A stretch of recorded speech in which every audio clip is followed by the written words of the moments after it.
بسم اللہ الرحمن الرحیم. آپ دیکھ رہے ہیں وقاص عزیز آفیشیل اور میں ہوں وقاص عزیز. آج میں جس مدعے پہ بات کرنے جا رہا ہوں اس کا تعلق ہماری 7 دہائیوں سے زیادہ ہے. یقیناً آپ سمجھ رہے ہوں گے کہ میں بات کر رہا ہوں مقبوضہ جموں و کشمیر پر بھارت کے غاصبانہ قبضے کے حوالے سے.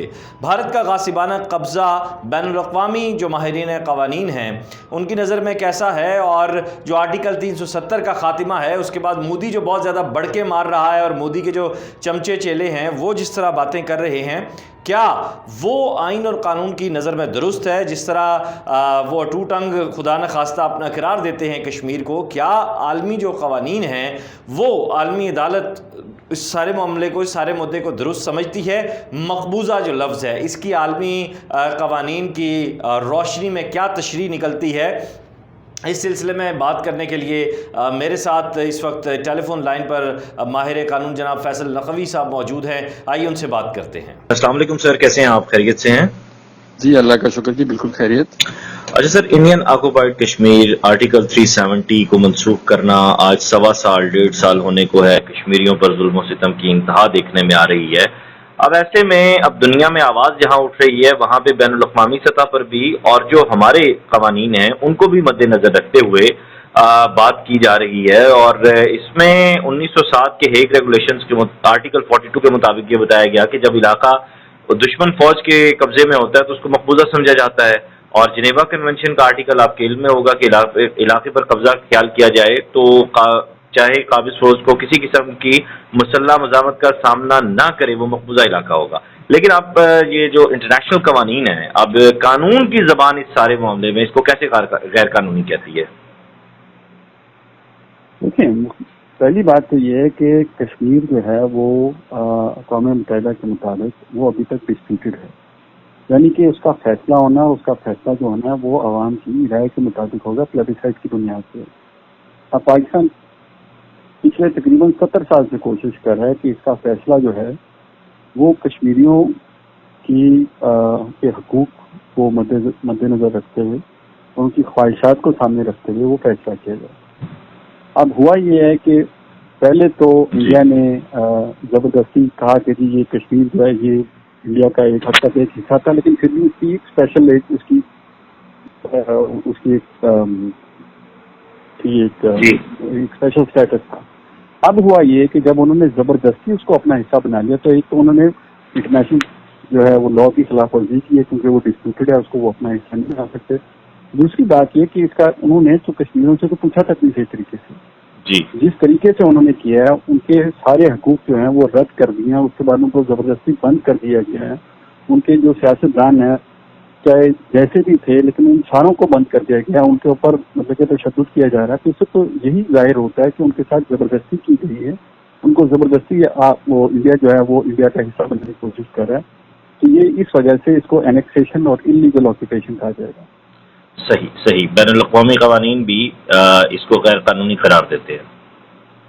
سر بات یہ نا کہ جی اگر بین الاقوامی قوانین یہ کہتے ہیں کہ اس کے اوپر ایک اختلاف ہے، ایک ڈسپیوٹ ہے، تو آپ زبردستی کہہ کے نہیں جی یہ چیز میری ہے، تو اس کا مطلب ہے کہ آپ دنیا کی رائے کا تو سوچ ہی نہیں رہے نا. اقوام متحدہ نے تو یہی کہتے جی جاؤ جا کے کشمیریوں سے پوچھو، پلیبیسائٹ کرو، ان سے پوچھو کہ کیا کرنا ہے. ہم تو پچھلے 70 سال سے کہہ رہے ہیں کہ پلیبیسائٹ کر لیں. ابھی جو پچھلے 2 دن جو پہلے جو انٹرویو بھی جو ہوا تھا تو کرن تھاپر صاحب نے کہا کہ جی آپ لوگوں نے پلیبیسائٹ نہیں ہونے دیا، تو محیط یوسف صاحب نے کہا کہ جی آپ کل کرا لیں، آج کرا لیں، جب چاہتے ہیں کرا لیں. کشمیریوں سے پوچھو تو صحیح، ان کی رائے تو لو. تو ان کی کشمیریوں سے بغیر پوچھے، ان سے بغیر ان کی رائے کو without taking them on board آپ زبردستی کہہ رہے کہ نہیں کہ ہم تو کشمیر کو انڈیا بنائیں گے ہی بنائیں گے. تو ان لوگوں کے ساتھ اگر یہ زیادتی نہیں ہے، اگر تشدد نہیں، تو اور اس کو ہم کیا کہیں گے؟ صحیح. بہت شکریہ سر آپ کا، آپ نے وقت دیا. Thank you sir. اوکے.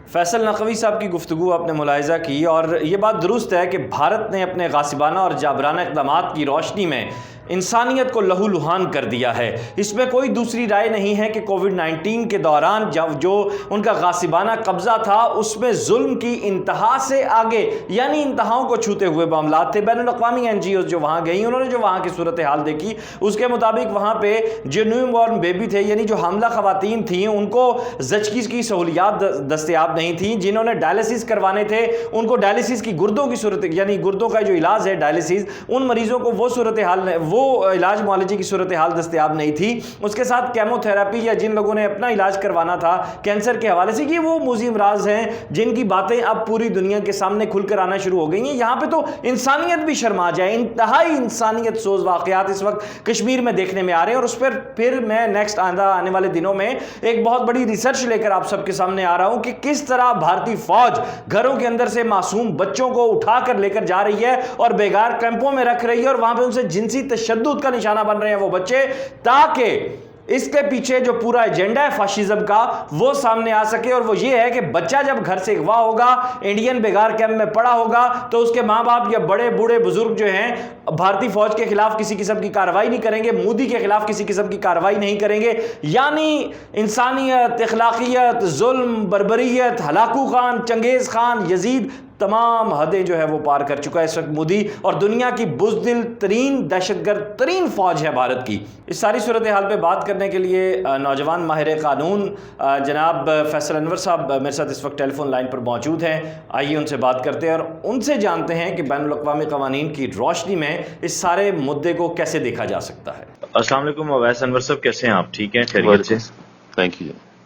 سر, آپ کے آرٹیکلز بھی کشمیر کے حوالے سے اور ہیومن جسٹس کے حوالے سے سامنے آتے رہتے ہیں. تو اس وقت جو کشمیر کی موجودہ صورتحال ہے اس میں آرٹیکل 370 کی منسوخی کو بین الاقوامی قوانین کیسے غیر قانونی قرار دیتے ہیں آپ کی نظر میں؟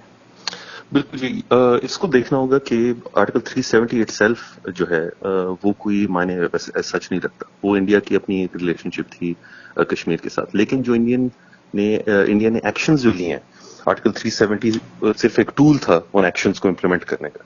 وہ جو ایکشنز ہیں وہ انٹرنیشنل لا کے تحت, بین الاقوامی قوانین کے تحت کمپلیٹلی اللیگل ہے جی. ریزن اس کا یہ کہ ایک تو ہماری شملہ اگریمنٹ تھی جو بائی لیٹرل اگریمنٹ تھی, اس میں کوئی بھی یونیلیٹرل چینج جو تھا وہ پرمیٹڈ نہیں تھا. تو 1970 سے انڈینز یہی کہہ رہے تھے کہ ایک بائی لیٹرل ایشو ہے, بائی لیٹرلی ریزالو ہوگا, اور اب خود انہوں نے جا کے یونیلیٹرلی اس کو چینج کر دیا. سیکنڈلی اس کا بیسکلی ہم جو کشمیر کو مقبوضہ کشمیر کہتے ہیں, یا جو آکیوپیشن جسے ہم کہتے ہیں, آکیوپیشن صرف ایک سیاسی یا ایک ڈپلومیٹک ٹرم نہیں ہے, یہ ایک لیگل ٹرم ہے. اس میں جب ایک قابض فوج کسی ایسے علاقے پہ قبضہ کر لیتی ہے جو اس کی اپنی ٹیریٹری نہیں ہوتی, جس کا لیگل ٹائٹل یا سوورن ٹائٹل جسے کہتے ہیں ان کے پاس نہیں ہوتا, اور اس پہ وہاں پہ اپنا افیکٹو کنٹرول ثابت کر لیتی ہے, اس کو ایک قابض فوج یعنی ایک آکیوپیشنل فورس کہتے ہیں. اور اس کی یہ چوتھی جنیوا کنونشن جو ہے وہ اپلائی کرتی ہے. اس میں کسی قسم کا چینج جو ہے وہ الاؤڈ نہیں ہوتا. فار ایگزامپل آپ کے جو وہاں پہ قانون کشمیریوں کے ہیں انہیں کو امپلیمنٹ کرنا ہوگا. یہاں پہ انڈیا نے پورا اپنا کانسٹیٹیوشن اپلائی کر دیا. صحیح. جو وہاں پہ ڈیموگرافکس ہیں, جو پاپولیشن ہے, اس میں کسی قسم کا چینج آپ نہیں لا سکتے. اپنے شہریوں کو وہاں پہ نہیں بھیج سکتے. انڈیا کیا کر رہا ہے ڈومیسائل لاز کے ساتھ, ایگزیکٹلی یہی چیز کر. یہ انٹرنیشنل لا کی خلاف ورزی یہاں پہ. تیسرا جو اسی قسم کا جو علاقہ قبضے میں ہو اللیگلی, اس کو اپنی ٹیریٹری میں شامل کرنا, جسے ہم انٹرنیشنل لا میں اینکسیشن کہتے ہیں, وہ کمپلیٹلی اللیگل ہے. UN چارٹر میں بھی یہ پوزیشن اور انٹرنیشنل لا میں بھی. اور انڈیا نے جا کے یہ کر لیا. بے شمار ملک جو ہے انٹرنیشنل کمیونٹی, ان کی پالیسیز ہیں کہ آٹومیٹک سینکشنز اس چیز پہ لگ جاتی ہیں. اور تیسری تو جو ہیومن رائٹس وائلیشنز ہیں ان کے, وہ تو آپ کے سامنے ہیں, اس پہ زیادہ بحث کرنے کی ضرورت نہیں ہے, لیکن کلیئرلی یہ سب مل کے ایک پوزیشن لا رہے ہیں جی. صحیح, بہت شکریہ سر آپ. Thank you G.